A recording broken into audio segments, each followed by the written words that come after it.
What's up, guys? Welcome to video 6 on this series about food plots. Today we're going to talk about buckwheat food plots, and I hope you guys are subscribed. You click the bell so you don't miss any videos.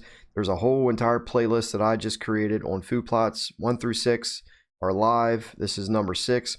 Be sure if you missed any episodes, there's always links in the description. But short video, but buckwheat food plots. I absolutely love planting buckwheat in the late spring. Buckwheat is super attractive to deer, and I've been planting buckwheat for years. And the reason behind that is, one, it acts as a cover crop, suppresses weeds, but it also attracts beneficial insects, butterflies, and it creates a beautiful stand of crop, especially when it flowers. Now, when it does flower, right around 60 to 75 day mark, it'll start producing seeds. Now, if you're using buckwheat to build soil, then you want to actually terminate that before it goes to seed, which is about 10 days after it flowers. And the reason behind that is, if you go to disc that back in after it seeds, then those seeds are obviously going to germinate and start growing buckwheat again. Now, if you're using it to build soil, then you want to disc that in about either right when it flowers or about 5 or 10 days after it flowers, before it starts creating that seed. And you just disc that back in. Now, depending on what part of the country you're in, you can get away with 2 to 3 plantings of buckwheat to help build up that organic matter, which I absolutely love doing. Typically, we can get away with about 2. Now, you could plant buckwheat and then disc it back in, at the 30-40 day mark, replant it right away, let it go 34 days again, and then disc it in. And by that time, you'll be ready to plant your fall crop. Now, when you're seeding buckwheat, I like to use the fermentator with it, but you can broadcast it. If you're broadcasting, I like to stay about 75 pounds of buckwheat per acre. If you're using the fermentator, you can get away with about 50 pounds of buckwheat per acre.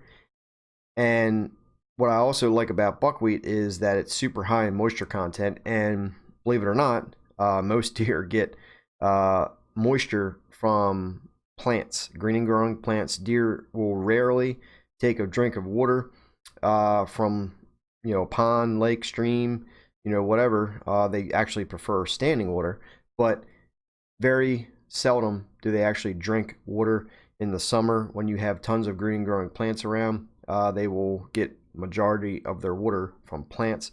And if you were to take a stalk of buckwheat, snap it in half, I mean, water literally shoots out of it. And that's how they get their water content for their bodies, is through green growing plants.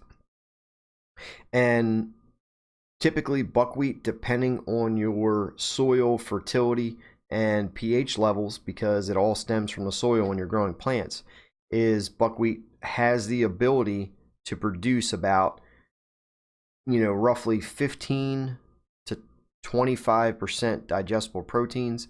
Typically, you can get it, if you do tests on it, tissue analysis and things, it'll be around 18 to 20%, but I've seen it higher, especially if you have very good soil, micronutrient levels in the soil and things like that. You can actually get above 20%, but typically average, say, about 18% or so. You can test that yourself through tissue analysis. But I love planting buckwheat.